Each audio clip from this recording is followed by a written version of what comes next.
তো আজ আমি আপনাদের সাথে বিরাট কোহলি এবং বাবর আজমের দুইজনের কম্পেয়ার করে দেখাবো।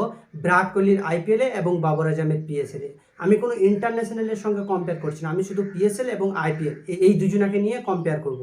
তো চলুন, ভিডিও স্টার্ট করার আগে আপনি যদি আমার চ্যানেলে নতুন হয়ে থাকেন দয়া করে একটা সাবস্ক্রাইব করবেন। আর আপনাকে যদি ভিডিওটা ভালো লেগে থাকে, আপনি যদি বাবর আজমের ফ্যান হয়ে থাকেন, দয়া করে ভিডিওটা লাইক করবেন।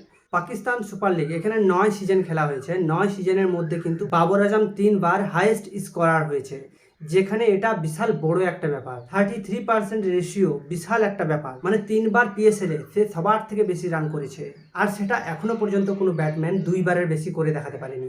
তো চলুন, আমি আপনাকে আইপিএলে বিরাট কোহলির রান দেখাচ্ছি। এখনো পর্যন্ত আইপিএলে বিরাট কোহলি 16বার খেলেছে, আর 16বার খেলে বিরাট কোহলি শুধুমাত্র একবার হাইয়েস্ট স্কোরার হয়েছে। আপনি যদি বিরাট কোহলির ফ্যান হয়ে থাকেন, ভিডিওটা খারাপ মাইন্ডে নেবে না, যেটা সত্যি সেটাই আমি তুলে ধরছি। বিরাট কোহলি শুধুমাত্র একবার হাইয়েস্ট স্কোরার হয়েছে 16বারের মধ্যে। তাহলে আপনি বুঝতে পারছেন তো পিএসএল এবং আইপিএল, তাহলে আপনি বুঝতে পারছেন তো পিএসএল এ বাবর আজম কতটা এগিয়ে এবং আইপিএল এ বিরাট কোহলি কতটা পিছিয়ে, আর আইপিএল এ বিরাট কোহলি কতটা পিছিয়ে আছে বাবর আজমের থেকে। দুইজনই দুইটা দেশের জন্য গ্রেট ব্যাটম্যান, যেমন ধরে নিন বাবর আজম পাকিস্তানের জন্য, বিরাট কোহলি ইন্ডিয়ার জন্য। তো চলুন, দেখা হচ্ছে পরের ভিডিওতে। আপনি যদি আমার চ্যানেলে নতুন হয়ে থাকেন, দয়া করে একটা সাবস্ক্রাইব করে যাবেন, আর ভিডিওটা ভালো লেগে থাকলে দয়া করে একটা লাইক করে যাবেন।